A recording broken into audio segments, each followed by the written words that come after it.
निरंजन राउल मु बी नगा ग्राम निवासी मो बाबा ना हूँ मोहन राउल सी गोटे रिटायर्ड टीचर आउ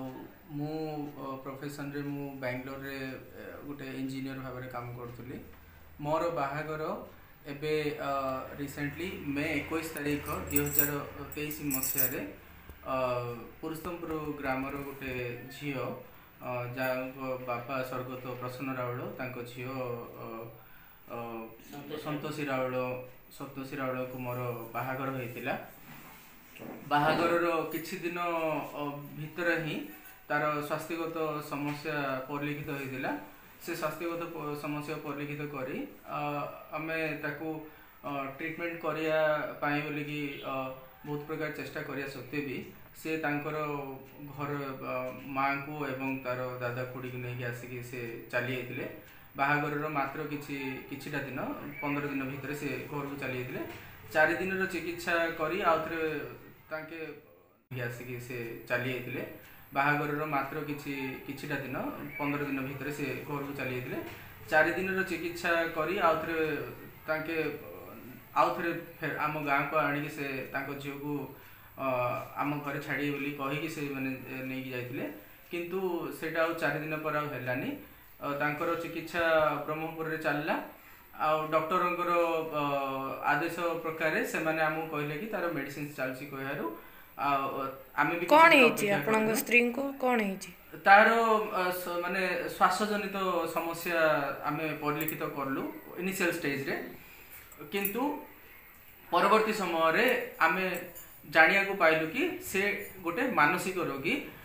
आउ से तार रोग परवर्ती समय आम जानिया यहाँ भी पाइलु कि तार रोगर चिकित्सा बेंगलोर गोटे मेडिकल अच्छी सेंट जॉन्स मेडिकल कही से से पाखापाखि मासे काल तार ट्रीटमेंट से चलला ट्रीटमेंट चलला पर से घर को माने माने तार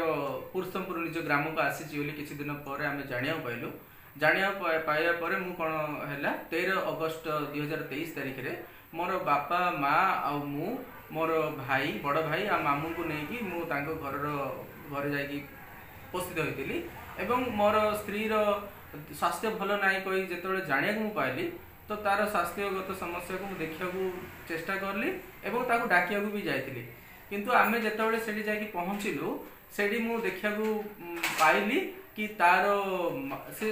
मानसिक भाव से स्थिर नहीं से क्या चिन्ह भी पार नहीं इवेन मोर बापा माँ को भी से चिन्ह पार्ला नहीं कि तार सासू ससुर कोई एबे आपनकर कोन प्रॉब्लम हेची ससुर तरफ रु ए जो से गत जुलाई मासरे